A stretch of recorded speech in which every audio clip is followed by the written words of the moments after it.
હાલો વિદ્યાર્થી મિત્રો, આજે આપણે સેમેસ્ટર 2 ની અંદર આગળ આપણે જોઈશું સોશિયલ કોમ્યુનિકેશન. એ પછીનો ટોપિક છે પેપર નંબર 4 માં social psychology of social behaviour ની અંદર સામાજિક પ્રભાવ, સોશિયલ ઇન્ફ્લુઅન્સ, સામાજિક પ્રભાવ. તો કહેવાનો પ્રભાવ એટલે અન્ય વ્યક્તિ ઉપર વ્યવહારમાં એકબીજા પર કંઈક ને કંઈક અસર થતી હોય, સામાજિક અસર પણ કહેવાય. કે એક વ્યક્તિ વ્યવહાર કરે, એક વ્યક્તિ વર્તન કરીને બીજા વ્યક્તિ ઉપર કંઈક ને કંઈક અસર થાય. કારણ કે વ્યક્તિ સતત ને સતત કોઈ ને કોઈ વ્યક્તિના સંપર્કમાં આવતો હોય, અને એ સંપર્કમાં આવ્યા પછી વ્યવહાર કરે, વ્યવહારને એકબીજા ઉપર કોઈને અસર થતી હોય, એને પ્રભાવ કહીએ આપણે. એકબીજા ઉપર પ્રભાવ પડતો હોય છે, એને આપણે સામાજિક પ્રભાવ કહેવાય. આ સામાજિક પ્રભાવ માટે એક આપણે જોઈએ સામાજિક આંતરક્રિયા. વ્યક્તિ હંમેશા જૂથની અંદર રહેતો હોય, અને જૂથની અંદર એકબીજા સાથે રહેવાથી, વર્તન વ્યવહાર કરવાથી એકબીજા પર કોઈને કોઈ અસર થતી હોય છે. એકના વર્તનની બીજા વ્યક્તિના વર્તન ઉપર કેટલીક અસરો થાય, એને આપણે સામાજિક પ્રભાવ, સામાજિક અસર કહીએ. તો એ આંતરક્રિયા એટલે કે એક વ્યક્તિએ બીજી વ્યક્તિ સાથે જે કંઈ વ્યવહાર કરે, વર્તન વ્યવહાર કરે, એની વાતચીતની આપલે કરે, વ્યવહારનું આદાન પ્રદાન કરે, વ્યવહાર પોતાની લાગણી, ભાવ જે કે આદાન પ્રદાન થાય, એની એકની વર્તન વ્યવહારની અસર બીજી વ્યક્તિ ઉપર થતી હોય, અને એ વ્યક્તિ ફરી પાછો જવાબ દે, રિપ્લાય આપે, એમની અસર પેલા વ્યક્તિ ઉપર થતી હોય. તો એને આપણે આંતરક્રિયા કહીએ. એક વ્યક્તિની બીજા વ્યક્તિ ઉપર જે કંઈ અસર થાય છે, એને આપણે સામાજિક પ્રભાવ, સામાજિક આંતરક્રિયા કહીએ. સામાજિક આંતરક્રિયાની વ્યાખ્યા સમજીએ આપણે. તો સામાજિક આંતરક્રિયા એ બે કે તેથી વધુ વ્યક્તિઓ વચ્ચેનો એક એવા પ્રકારનો સંબંધ છે કે જેમાં એક વ્યક્તિનું વર્તન બીજાના વર્તનથી પ્રભાવિત કે પરિવર્તિત થાય છે. એવા પ્રકારનો બંધ સામાજિક આંતરક્રિયા એટલે એવા પ્રકારનો બે કે તેથી વધારે વ્યક્તિઓ વચ્ચેનો સંબંધ છે કે જેમાં એકના વર્તનની બીજા વર્તન, એકના વર્તનની બીજાના વર્તનથી પ્રભાવિત થાય છે. એકનું વર્તન બીજાના વર્તનથી પ્રભાવિત થતું હોય, અથવા તો એમાં પરિવર્તન આવતું હોય, અથવા તો એમાં કોઈ ફેરફાર, અસર થતી હોય, તો એને, અને એ બંને કેવી હોય, આંતરક્રિયા પારસ્પરિક હોય. બંને વચ્ચે આદાન પ્રદાન, પરસ્પર એકબીજા સાથે વ્યવહાર થતો હોય, એને આપણે સામાજિક આંતરક્રિયા કહીએ. કે બે કે બે તેથી વધારે વ્યક્તિઓ વચ્ચેનો એવો સંબંધ છે કે એક વ્યક્તિનું વર્તન બીજા વ્યક્તિના વર્તનથી પ્રભાવિત થતું હોય અથવા તો પરિવર્તિત થતું હોય, અને આ આંતરક્રિયા પારસ્પરિક હોય, એટલે બંને વચ્ચે હોય. એને આપણે એચ મોનર નામના વ્યક્તિ આપેલી વ્યાખ્યા છે. બીજી વ્યાખ્યા છે એક વ્યક્તિની પ્રતિક્રિયા એટલે કેવી પ્રતિક્રિયા? તો કે અંગચેષ્ટાના રૂપમાં હોય, શબ્દોના રૂપમાં હોય, ભાષાના રૂપમાં હોય, કે સમગ્ર શરીરના હલનચલનના રૂપમાં હોય, અન્ય વ્યક્તિ માટે ઉદ્દીપક બને અને વ્યક્તિ તેની પ્રતિક્રિયા આપે, જે હકીકતને આંતરક્રિયા કહેવાય. સમજો ફરીથી. એક વ્યક્તિની પ્રતિક્રિયા એટલે કેવી પ્રતિક્રિયા? તો કે અંગચેષ્ટાના રૂપમાં હોય, શરીરના હલનચલનના રૂપમાં હોય, કે શાબ્દિક હોય. એ અન્ય વ્યક્તિ માટે ઉદ્દીપક બને, એટલે બીજા વ્યક્તિ માટે ઉદ્દીપક બને, અને વ્યક્તિ તેની ઉદ્દીપક બને અને એની સામે પ્રતિક્રિયા બીજી વ્યક્તિ આપે. કોઈ વ્યક્તિ આપણી સમક્ષ આવે અને વાતચીત કરે તો આપણે એની પ્રતિક્રિયા આપીએ. કોઈ વ્યક્તિ આપણે મળે, આપણે નમસ્કાર કરીએ, કોઈ સામે નમસ્કાર કરે, અથવા તો જેની પ્રતિક્રિયા આપે. એટલે એક વ્યક્તિની સામેની વ્યક્તિ આપણા માટે શું છે? ઉદ્દીપક. સામેની વ્યક્તિ, કોઈ પણ વ્યક્તિ આવે, ઉદ્દીપક એટલે કોઈ પણ વ્યક્તિને અસર કરે ને, એ બધું ઉદ્દીપક કહેવાય. વર્તન વ્યવહાર કરવા પ્રેરે, એને આપણે ઉદ્દીપક કહીએ. બહારથી કોઈ વ્યક્તિ આવીને આપણે નમસ્કાર કર્યા તો આપણે એની સામે નમસ્કાર કરીએ, તો એ આવીને નમસ્કાર કર્યા એ આપણા માટે ઉદ્દીપક હતું, અને એની પ્રતિક્રિયા આપે છે, અને વ્યક્તિ તેની પ્રતિક્રિયા આપે છે. હકીકતમાં આને આંતરક્રિયા કહી શકાય. એક વ્યક્તિ આવે, ગુડ મોર્નિંગ બોલે તો આપણે ગુડ મોર્નિંગ બોલીએ. આ બંને વચ્ચેનો જે વ્યવહાર છે ને એને આપણે આંતરક્રિયા કહીએ છીએ. હવે આવી આંતરક્રિયા તો હજી આવી આંતરક્રિયા 3 પ્રકારની થાય. આવી આંતરક્રિયા વ્યવહારની દ્રષ્ટિએ વ્યક્તિની સંખ્યાઓની દ્રષ્ટિએ 3 પ્રકારની. વ્યક્તિ અને વ્યક્તિ વચ્ચેની આંતરક્રિયા એટલે એક વ્યક્તિ બીજી વ્યક્તિ સાથે આંતરક્રિયા કરે, બંને વચ્ચે પોતાની લાગણી, ભાવ, જે જરૂરિયાતો છે, ઈચ્છાઓ છે, અરમાનો છે, બીજા સાથે રજૂ કરે, એકબીજા સાથે પ્રતિક્રિયા કરે, બંને વચ્ચે થાય, એને આપણે વ્યક્તિ વ્યક્તિ વચ્ચેની આંતરક્રિયા કહેવાય. દાખલા તરીકે ડોક્ટર અને દર્દી. દાખલા તરીકે ડોક્ટર અને દર્દી વચ્ચે જે વ્યવહાર થાય એને આપણે વ્યક્તિ વ્યક્તિ વચ્ચેની આંતરક્રિયા કહી શકાય. કારણ કે એક ડોક્ટર હોય, એક દર્દી હોય, બંને એકબીજા સાથે વ્યવહાર કરતા હોય. એક પોતાના દુઃખ દર્દના લક્ષણો વર્ણવતો હોય, બીજું સાંભળતો હોય, પછી ડોક્ટર ફરી પાછો એને જવાબ આપતો હોય. આમ ટૂંકમાં એકબીજા સાથે વ્યવહારો થતા હોય. એક વ્યક્તિ બીજી વ્યક્તિ સાથે જે વ્યવહારો થાય એને વ્યક્તિ વ્યક્તિ વચ્ચેની આંતરક્રિયા કહી શકાય. બીજું વ્યક્તિ અને જૂથ વચ્ચેની આંતરક્રિયા. એક વ્યક્તિ અને આખું જૂથ હોય, એમની વચ્ચે જે આંતરક્રિયા થાય એને વ્યક્તિ વ્યક્તિ વચ્ચેની આંતરક્રિયા કહેવાય. સોરી, વ્યક્તિ અને જૂથ વચ્ચેની આંતરક્રિયા કહેવાય. એક વ્યક્તિ અને સામે જૂથ હોય. દાખલા તરીકે વિદ્યાર્થીઓ અને શિક્ષક વચ્ચેની આંતરક્રિયા. વિદ્યાર્થીઓ અને શિક્ષક વચ્ચેની આંતરક્રિયા. ક્લાસમાં શિક્ષક ભણાવતા હોય, પ્રોફેસર ભણાવતા હોય અને વિદ્યાર્થીઓ સાંભળતા હોય, વિદ્યાર્થીઓ ફરી પાછા કોઈ પ્રશ્ન કરે, શિક્ષક જવાબ દે, તો આ બંને વચ્ચે જે આંતરક્રિયા થાય એ વ્યક્તિ અને જૂથ વચ્ચેની આંતરક્રિયા છે. એ પછી ત્રીજી જૂથ વચ્ચેની આંતરક્રિયા. એક જૂથ બીજા જૂથ વચ્ચે આંતરક્રિયા કરે તો એ જૂથ વચ્ચેની આંતરક્રિયા કહેવાય. એક જૂથ બીજા જૂથ સાથે આંતરક્રિયા કરે. દાખલા તરીકે રમતના મેદાનની અંદર જાય તો બે ટીમ હોય, બે ગ્રુપ હોય, બે જૂથ હોય, એમની વચ્ચે જે કંઈ આંતરક્રિયાઓ થાય એને આપણે જૂથ વચ્ચેની આંતરક્રિયા કહેવાય. લડાઈના મેદાનની અંદર જાઓ તો પણ બે જૂથ હોય તો એમની વચ્ચે જે કંઈ આંતરક્રિયાઓ થતી હોય, શાબ્દિક હોય, હલનચલનના રૂપમાં હોય, અંત્યેષ્ટાના રૂપમાં હોય, કોઈ પણ પ્રકારની હોય, એને આપણે આંતરક્રિયા કહીએ છીએ. જૂથ વચ્ચેની આંતરક્રિયા. ઘણી વખત એક ચોથો પ્રકાર લઈ જ આમાં આટલું નથી. વ્યક્તિ અને જૂથ વચ્ચે છે, એમ જૂથ અને વ્યક્તિ વચ્ચે પણ આંતરક્રિયા છે. ચોથા પ્રકારમાં જૂથ અને વ્યક્તિ વચ્ચે પણ આંતરક્રિયા છે. એ કેવી હોય તો કે એક બાજુ જૂથ હોય, એક બાજુ વ્યક્તિ હોય, એમની વચ્ચે પણ આંતરક્રિયા થઈ શકે. આપણને એક જ છે એટલા ખાલી સમજાવવા માટે તમને બતાવું કે ચોથા પ્રકાર તરીકે લખી શકીએ કે જૂથ અને વ્યક્તિ વચ્ચે આંતરક્રિયા. કેવી તો કે દાખલા તરીકે વિદ્યાર્થીઓનું સંગઠન હોય, મળે, કોઈ પોતાની માંગણીઓ માટે પ્રિન્સિપાલ પાસે જાય તો પ્રિન્સિપાલ એક વ્યક્તિ અને વિદ્યાર્થીઓનું જૂથ છે, સંગઠન, જૂથ અને વ્યક્તિ વચ્ચે. તો પરીક્ષામાં 100% પ્રશ્ન પૂછાશે આંતરક્રિયાના પ્રકારો. આંતરક્રિયા એટલે શું? આંતરક્રિયાના પ્રકારો સમજાવો. એ પછી બીજો એક પ્રભાવ છે કે એક વ્યક્તિની બીજા વ્યક્તિ પર કંઈક અસર થતી હોય, એક વ્યક્તિની બીજા વ્યક્તિ પર કોઈ પ્રભાવ પડતો હોય તો એને આપણે નેતા પણ કહીએ. એને આપણે નેતૃત્વ કહીએ. એક વ્યક્તિની બીજા વ્યક્તિ ઉપર કંઈક અસર થતી હોય છે. તમે જેમ સામાન્ય જીવનની અંદર જોવા જાઓ તો પણ તમને ખબર પડતી હોય કોઈ વ્યક્તિ જૂથની અંદર એક વ્યક્તિ એવો પ્રભાવશાળી હશે કે જેની દોરવણી નીચે તમામ નીચેના માણસો કામ કરતા હશે. કુટુંબની અંદર પણ એક વ્યક્તિ એવી હશે, વડીલ, કે જે નેતૃત્વ ભોગવે એમ કહી શકાય કે એના આદર્શો નીચે, એના પ્રભાવ નીચે આગળ બધા કામ કરતા. શેરી ગલીઓમાં જાઓ તો નાના બાળકો રમતા હોય ને, તો બાળકોમાં પણ એક વ્યક્તિ એવી હશે કે જે દોરવણી આપતી હોય, માર્ગદર્શન આપતી હોય, અને બીજા બાળકો છે એનું પાલન કરતા હોય. એના મતલબ એક એ વ્યક્તિ નેતૃત્વ ભોગવે છે.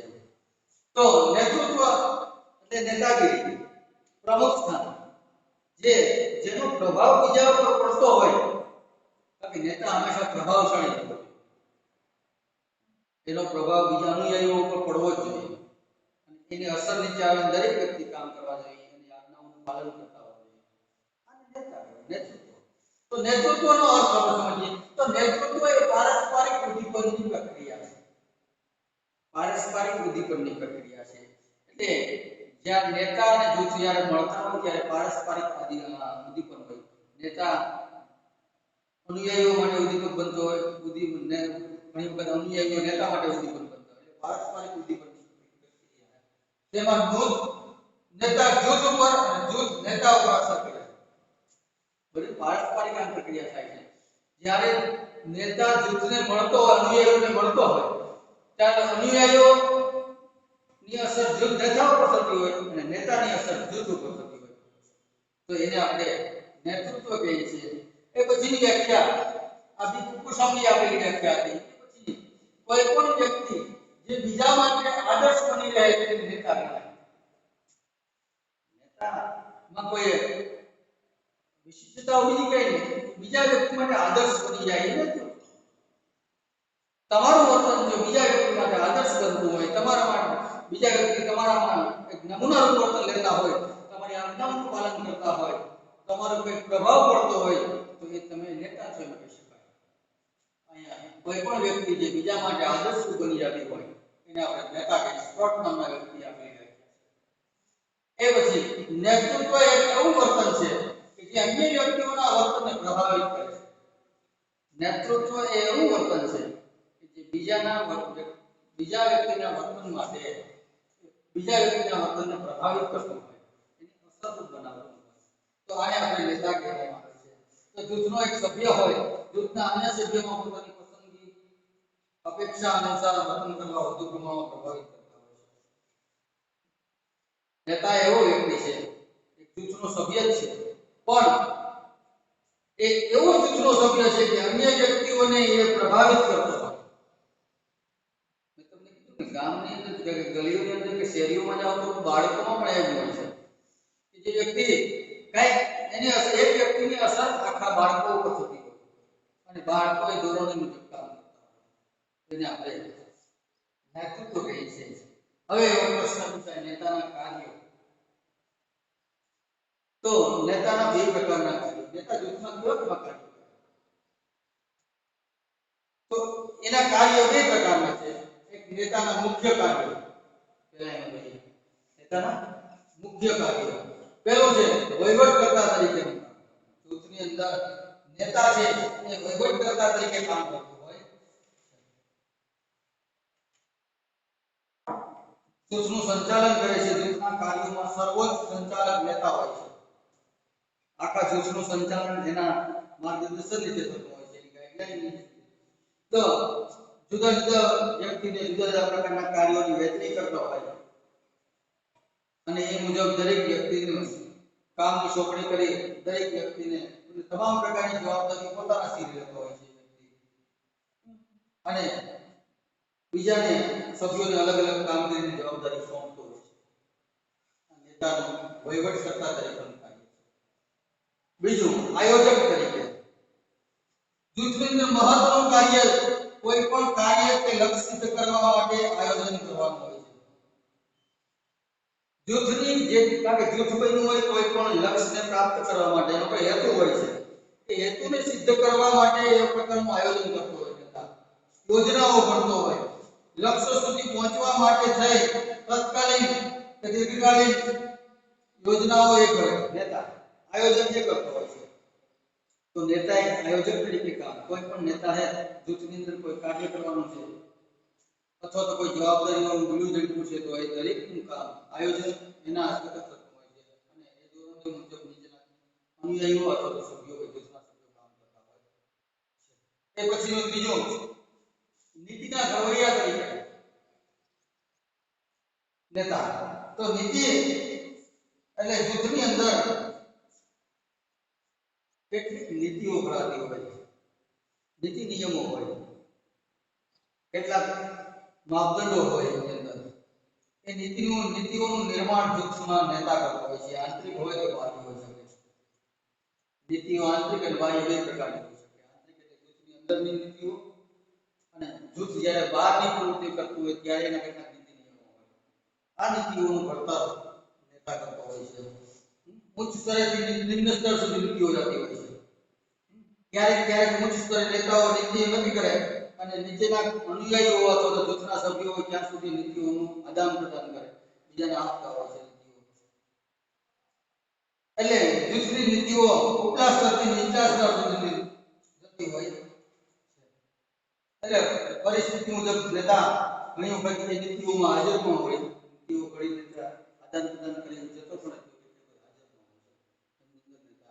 એટલે સભ્યો વચ્ચે થતા જે વિચાર વિમર્શ છે એને દિશા સૂચન આપે છે, નીતિઓ માર્ગદર્શન આપે છે. એ પછીનું નિષ્ણાત તરીકે નેતા જૂથના સભ્યોમાં એક નિષ્ણાત તરીકે કાર્ય કરે છે. જૂથના દરેક સભ્યોનો વિશ્વાસ હોવો જોઈએ પાછો કે નેતા છે એ નિષ્ણાત છે, હોશિયાર છે. જો જૂથના સભ્યોને એમ લાગે એને વિશ્વાસ ન બેસે તો એ નેતાનો પ્રભાવ એના પર પડતો નથી. એટલે જૂથના દરેક સભ્યમાં એવો વિશ્વાસ હોવો જોઈએ કે નેતા છે એ અમારો સમસ્યાઓનું નિરાકરણ નેતાથી જ થઈ શકે અને નેતામાં જ એટલી હોશિયારી છે, નેતાનો કોઈ પ્રભાવ પડતો હોવો જોઈએ. એટલે વધુ વિશ્વાસ હોય એમ વધુ શક્તિ હોય એમની છે અને એ ચારે તરફથી શક્તિઓનું ધ્રુવીકરણ કરે અને નીચેના સભ્યો છે એ વિશ્વાસને કારણે જરૂર પડે ત્યારે માર્ગદર્શન લે અને નેતા જરૂર પડે ત્યારે માર્ગદર્શન આપે. આમ એક નિષ્ણાત તરીકે નેતા કામગીરી કરે છે. બાહ્ય જૂથના પ્રતિનિધિ તરીકે કેટલીક વખત બીજા જૂથ સાથે વર્તન વ્યવહાર કરવાનો થતો હોય, બીજા જૂથ સાથે વાતચીત કરવાની થતી હોય ત્યારે પ્રતિનિધિ તરીકે જૂથનો નેતા હોય કામ કરતો હોય છે, પ્રતિનિધિત્વ કરતો હોય છે પોતાનું. દાખલા તરીકે એક દેશ બીજા દેશ સાથે જ્યારે વર્તન વ્યવહાર કરવાનો થાય ત્યારે કાં તો દેશના વિદેશ મંત્રી હોય એ પ્રતિનિધિત્વ કરતા હોય અથવા તો વડાપ્રધાન છે એ પ્રતિનિધિત્વ કરતા હોય એક દેશના બીજા દેશના વર્તન વ્યવહારમાં જે કઈ સંબંધો જે કઈ વ્યવહાર કરવાના થતા હોય, જે વ્યાપારિક સંબંધો કે અન્ય કોઈ પણ પ્રકારના સંબંધો જે વાતચીત કરવાની થતી હોય ત્યારે દેશના વડાપ્રધાન અથવા તો બીજી કોઈ બાબતોમાં વાતચીત વ્યવહાર કરવાનો હોતો હોય તો વિદેશ મંત્રી હોય એ એમના દેશની મંત્રી સાથે વાતચીત કરતા હોય તો આ એક પ્રતિનિધિત્વ કરે જૂથનું. એક દેશનું બીજા દેશના પ્રધાન મળે, વડાપ્રધાન મળતા હોય તો બંને વચ્ચે જે વાતચીત વ્યવહારો થાય તો એ જૂથ બાહ્ય જૂથના પ્રતિનિધિ કામ કરી શકાય. આંતરિક સંબંધોના નિયંત્રક તરીકે ઘણી વખત જૂથની અંદર જૂથના સભ્યો વચ્ચે ઝઘડાઓ થતા હોય, મતભેદ થતા હોય ત્યારે એની અંદર એ નેતા છે એ સંબંધોમાં નિયંત્રણ રાખે છે, ઝઘડાઓનું નિરાકરણ કરે છે અને એ વ્યક્તિઓ વચ્ચે સૌહાર્દ અથવા તો લાગણીભર્યું વાતાવરણ જળવાઈ રહે એવા પ્રયાસ નેતા કરતો હોય છે. એટલે આંતરિક સંબંધોમાં જ્યારે વિખવાદ થતો હોય અથવા તો ક્યાંય ઝઘડાઓનું સ્વરૂપ લેતા હોય ત્યારે એમને નિયંત્રણમાં લાવી સુમેળભર્યું વાતાવરણ જળવાઈ રહે એવા માટે પ્રયાસ નેતા કરતો હોય છે. એ પછી પુરસ્કાર અને શિક્ષાની વ્યવસ્થા કરનાર તરીકે પણ નેતા એ મુખ્ય કાર્ય એમનું એ પણ છે કે જૂથના સભ્યોમાં કોઈ પણ પ્રશ્ન ઉભો થયો, જૂથના સભ્યોની અંદર જૂથના શિક્ષા પણ કરે છે નેતાઓ જૂથના સભ્યોને અને એને પુરસ્કાર પણ આપતા હોય જૂથના સભ્યો પ્રમાણે. અને જે જૂથના સભ્યો એના ધોરણો પ્રમાણે એના લક્ષ્ય પ્રમાણે ન કામ કરતા હોય તો એમને સજા પણ કરે છે, શિક્ષા પણ કરે છે અને જૂથનું સારી એવી કામગીરી કરનાર વ્યક્તિને બિરદાવે છે. જૂથનો સભ્ય નેતા બિરદાવતો હોય છે, પુરસ્કાર આપતો હોય છે. ઘણી વખત રોકડ રૂપિયાના સ્વરૂપમાં આપતા હોય છે, કેટલીક વખત બીજા કોઈ ભૌતિક ગિફ્ટના સ્વરૂપમાં આપતા હોય છે. નેતા એને પુરસ્કાર આપી અને પ્રોત્સાહિત કરતા હોય. એટલે જૂથની અંદર પુરસ્કાર અને શિક્ષાની વ્યવસ્થા પણ નેતા જ કરતો હોય. અને મધ્યસ્થી તરીકે અથવા લવાજમી તરીકે ઘણી વખત જૂથની અંદર એવું બને કે જૂથના સભ્યોમાં પરસ્પર ઝઘડાઓ થાય, પરિસ્થિતિઓ ઘણી વખત મધ્યસ્થી બનીને કામ કરવું પડતું હોય છે, લવાદી કે બંને વચ્ચે એ મધ્યસ્થી બની અને સમાધાન કરાવતા હોય છે. નેતાના સભ્યોની વાતો સાંભળે, યોગ્ય ઉકેલ લાવે અને ઉકેલ મુજબ કાર્ય કરતા હોય છે, પરસ્પર મતભેદ દૂર કરતા હોય છે. એટલે લવાદી તરીકે પણ કામ કરતા હોય છે, મધ્યસ્થી તરીકે નેતા. તો આ એ મુખ્ય કાર્યો હતા. એ પછી નેતાના સહાયક કાર્યો કેટલા છે. એમાં એક આદર્શ તરીકે નેતા એક આદર્શ તરીકે સભ્યોની અંદર છાપ હોવું જોઈએ. આદર્શ તરીકે નેતા હોવું જોઈએ. એના આદર્શો છે જૂથના એ આદર્શો પૂરા પાડે છે. કારણ કે નેતા છે ને એક મોડેલ સ્વરૂપ છે જૂથના સભ્યો માટે. મોડેલ બની શકતું હોય અને મોડેલના સ્વરૂપમાં નેતા કામ કરતો હોય છે. અને જૂથના સભ્યો છે એ સભ્યો એવું વર્તન કરે એવી અપેક્ષા નેતા રાખતો હોય છે કે પોતે પોતાનું મોડેલ આદર્શ મોડેલ રજૂ કરે જૂથના સભ્યોમાં અને જૂથના સભ્યોનું અનુકરણ કરી અને એ મુજબ વ્યવહાર કરે. આદર્શ તરીકે નેતા. એ પછી જૂથના પ્રતીક તરીકે નેતા. જૂથમાં એક પ્રતીક તરીકે કામ કરતો હોય છે નેતા. જૂથની એકતા અને સાતત્ય લાવવા માટે થઈ અને પ્રતીકના રૂપમાં નેતા કામ કરે છે. પ્રતિકાત્મક વર્તન જૂથના સ્વરૂપનો ખ્યાલ આપે છે. એનું પ્રતિકાત્મક વર્તન છે ને જૂથના સ્વરૂપનો ખ્યાલ આપે છે. દાખલા તરીકે એમ તો વડાપ્રધાન નરેન્દ્ર મોદી તો જૂથનું એક એવું પ્રતીક છે કે એના આદર્શો એના મુજબ દરેક વ્યક્તિ કામ કરતો હોય છે. એ પછી રાજીવ ગાંધી હતો જૂથની અંદર. કોંગ્રેસ જૂથ છે તો એમની અંદર રાજીવ ગાંધી એના આદર્શો મુજબ દરેક વ્યક્તિ કામ કરતા હતા. અને અત્યારના વર્તમાન સમયમાં ભાજપ જૂથનો નેતા હોય ને તો નરેન્દ્ર મોદી, વડાપ્રધાન શ્રી નરેન્દ્ર મોદી, તો આજે એમના આદર્શો એમને આદર્શોને પ્રતીક માની અંદર એક વ્યક્તિ કામ કરે જૂથના પ્રતીક તરીકે પણ કામ કરતા હોય છે. એ પછી ત્રીજો વ્યક્તિગત જવાબદારીના પૂરક તરીકે પોતાની જે વ્યક્તિગત જવાબદારીઓ છે એ જવાબદારીઓ વ્યક્તિગત રીતે પોતે માથા ઉપર લઈ લે છે, સ્વીકારી લે છે. જવાબદારી આજે જવાબદારી સ્વીકારવી એ મહત્વની વાત છે. તો જૂથમાં જ્યારે સંકટભરી પરિસ્થિતિ આવે એમાં વ્યક્તિ નિષ્ફળ જાય કામ કરવામાં. ખતરનાક નિર્ણય લેવાના હોય ત્યારે ઘણી વખત જવાબદારીઓ લેવાની હોય ત્યારે નિષ્ફળ જતો હોય તો પોતાની જવાબદારી સ્વીકારી લે છે કે આમાં અમે નિષ્ફળ થયા છે.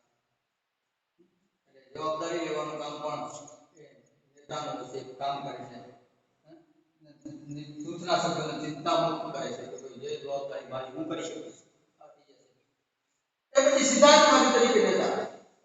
કેટલીક વખત જૂથની અંદર કેટલાક સિદ્ધાંતો હોય, કેટલાક ધોરણો હોય, એ રજૂ કરતો નેતા હોય છે. કારણ કે જૂથના દરેકના ધોરણો હોય, મૂલ્યો હોય, પરંપરાઓ, માન્યતાઓ હોય. એ મુજબ કાર્ય કરવાનું એ નેતા કામ કરતો હોય છે. એનું અનુકરણ તેના જૂથના સભ્યો દ્વારા સભ્યોમાં કરતા હોય છે. એટલે એ નેતાને ધ્યાનમાં રાખીને જૂથના સભ્યોમાં પણ આ સિદ્ધાંતો આવે છે અને એ મુજબ પ્રતિપાદિત થાય અને એ મુજબ દરેક જૂથના સભ્ય કામ કરતો હોય છે. એક સિદ્ધાંત તરીકે કામ કરતો હોય છે નેતા. પિતાની આકૃતિ તરીકે જૂથની અંદર આ આગળની ભૂમિકા દાખલા તરીકે હોય કોઈ પણ તો કુટુંબમાં જેમ પિતાનું સ્થાન હોય એમ જૂથની અંદર નેતાનું સ્થાન હોય. કુટુંબમાં વડીલોમાં જે પિતાનું સ્થાન હોય, જે લોકો પિતાના આજ્ઞા અનુસાર કામ કરતા હોય, એના નિયમો હોય, એના સિદ્ધાંતો હોય, પરંપરા હોય કુટુંબની, એ મુજબ દરેક વ્યક્તિને વર્તન વ્યવહાર કરવા માટે દેતા હોય. એવી રીતે અહીંયા પણ પિતાને જૂથની અંદર જે નેતા છે એને પિતા તુલ્ય માનવામાં આવે અને એનું કામ કરવામાં આવતું હોય છે. એ મુજબ કામ કરી એટલે તાજાની સાથે જૂથના સભ્યોમાં લાગણી ઊભી કરે અને બધા વ્યક્તિઓમાં વચ્ચે ઉફાળા સંબંધો રહે એવી ભાવનાઓને કેન્દ્રમાં રાખી નેતા જૂથના સભ્યોમાં મદદરૂપ થતો હોય છે અને માર્ગદર્શન આપતો હોય છે અને સલાહ સૂચનો કરતો હોય છે, ધોરણો આપતો હોય છે. જેમ પિતા કુટુંબના સભ્યોને ધોરણે આપે, માર્ગદર્શન આપે, એવી રીતે અહીં આપતો હોય. પિતાની આકૃતિ તરીકે પણ એક કામ કરે છે જૂથનો નેતા. એ પછી બલીના બકરા તરીકે નેતા. ઘણી વખત એવું બને કે જૂથની અંદર લક્ષ્ય પ્રાપ્ત થતું નથી. કોઈ લક્ષ્યને પ્રાપ્ત કરવા માટે જૂથ બનાવીને જૂથ લક્ષ્ય પ્રાપ્ત કરી શકે નહીં. તો શું કરવું? એમાં નિષ્ફળ જાય અને એ નિષ્ફળતા અને નિરાશા વ્યાપી જાય જૂથની અંદર પણ. ત્યારે આ નેતા પ્રત્યે આક્રોશ ઠાલવવામાં આવતો હોય છે. ઘણી વખત સરકારની અંદર પણ આવું બને. સરકાર કોઈ કાર્ય સંકટની પરિસ્થિતિમાં નિષ્ફળ જાય, કામ કરી શકે નહીં, તો એના પર આક્રોશ ઠાલવવામાં આવે. આવું બનતું હોય ઘણી વખત કે જૂથની અંદર જે કોઈ કાર્ય કરવામાં નિષ્ફળ ગયા છે, જે કાર્ય હેતુ લઈને જૂથ બન્યું હતું એ હેતુ નિષ્ફળ ગયા, હેતુ પ્રાપ્ત કરી શક્યા નહીં આપણે, તો એમાં ઘણી વખત આ બલિના બકરા તરીકે જૂથનું કામ નેતાનું કામ છે તે એના ઉપર માછલા જવાતા હોય છે, એના ઉપર આક્રોશ કરતા હોય છે, દોષિત એને ગણવામાં આવતા હોય છે અને સફળતા મળે તો વ્યક્તિ નિવાસા કરતો હોય છે અને નિષ્ફળતા માટે વ્યક્તિને ઘણી વખત પદભ્રષ્ટ પણ કરવામાં આવતો હોય છે, અકાલપટ્ટી કરવામાં આવતી હોય છે, ઘણી વખત કેટલાક દુશ્મનોની હત્યા પણ કરવામાં આવે છે. તો આ બલિના બકરા તરીકે પણ કામ જૂથના નેતાનું સહાયક કામ છે. તો આ હતા એમના મુખ્ય અને સહાયક કાર્યો. પરીક્ષામાં 100% પૂછાય નેતાના કાર્યો વર્ણવો એટલે અથવા તો નેતાના કાર્યો ચર્ચો. આ કાર્ય મુખ્ય અને સહાયક કાર્યો. એ પછી નેતૃત્વના પ્રકાર. હવે નેતૃત્વના બે પ્રકારો છે. એક આ ખુદશાહી એટલે સત્તાવાદી નેતા અને એક લોકશાહી નેતા. બે પ્રકારના કાર્ય. ઘણી વખત આમ પરીક્ષામાં પ્રશ્ન પૂછે નેતાના પ્રકારો અથવા તો એમ પણ પૂછે કે આ ખુદશાહી નેતૃત્વ અને લોકશાહી નેતૃત્વ વચ્ચેનો તફાવત સમજાવો. તો હું તફાવતના રૂપમાં બંનેની સમજૂતી આપતો જઈશ. નેતાના જૂથના નીતિઓ યોજનાઓ નિર્માણ મુજબ આ ખુદશાહી નેતા છે ને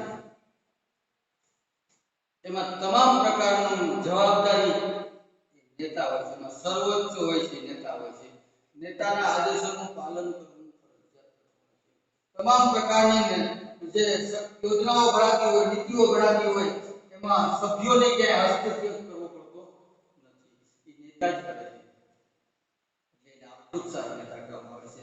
ત્યારે લોકશાહી નેતાની અંદર જે કોઈ નિર્ણયો લેવામાં આવતા હોય છે તેમની અંદર આ ખુદશાહીઓની બધા સભ્યોની મીટિંગથી અથવા તો બધા સભ્યોની સહમતિથી કોઈ પણ નીતિઓ કરવામાં આવતી હોય છે. લોકશાહી નેતૃત્વ કહેવામાં આવે છે. બધા સભ્યોને સરખો અધિકાર આપવામાં આવતો હોય છે. એના મંતવ્યો લેવામાં આવતા હોય છે, એને હસ્તક્ષેપ ન કરવાની છૂટછાટ આપવામાં આવતી હોય છે. એટલે લોકશાહી નેતાની અંદર જે નીતિઓની યોજના ઘડવામાં આવે છે એમાં લોકોનું મંતવ્ય પણ લેવામાં આવતું હોય છે જૂથના સભ્યોનું. ત્યારે આ ખુદશાહી નેતાની અંદર નથી. એ પછી લોકશાહી નેતામાં સભ્યો ઉન્મુખ હોય છે. તેનો અર્થ એ કે આ ખુદશાહી નેતા છે કે પોતાના જૂથના સભ્યોના કલ્યાણની ઓછી ચિંતા કરે છે. સભ્યોનું કાર્ય ઉન્મુખ હોય છે આ ખુદશાહી નેતા. એમણા એ સભ્યોની ચિંતા ઓછી કરે, એનું જે થવાનું હોય થાય, પરંતુ જૂથનું લક્ષ્ય પૂરું પાડવાનું કામ સભ્યો પાસેથી કામ કરાવવાની ચિંતા વધારે કરતો હોય છે. વધુ કરે સભ્યો પાસેથી કામ વધારે લેવું છે. એની ખુદની ચિંતા કરે નહીં, પણ એની પાસેથી કામ લેવાની ચિંતા વધારે કરતો હોય છે. જ્યારે લોકશાહી નેતાની અંદર જૂથના સભ્યો પાસે કામ ઈચ્છે છે અને પણ નુકસાન ન થાય ને એવી લોકશાહી નેતા એવો છે કે આવી જે કામગીરી સોંપવામાં આવે છે, કામની જવાબદારીઓને આપવામાં આવે છે, પણ જેને કારણે જૂથના સભ્યોમાં કંઈ નુકસાન ન થાય એની તકેદારી પણ રાખે છે. એ લોકશાહી નેતા રાખે છે. જ્યારે આ ખુદશાહી નેતા છે સરમુખત્યાર નેતા છે. આ ખુદશાહી નેતા છે એક સરમુખત્યાર નેતા છે, કારણ કે એના હાથમાં સત્તાનું કેન્દ્રીકરણ હોય છે. આ ખુદશાહી નેતા હોય, સત્તાધારી પક્ષ હોય, એની અંદર સત્તાનું કેન્દ્રીકરણ કરેલું હોય છે.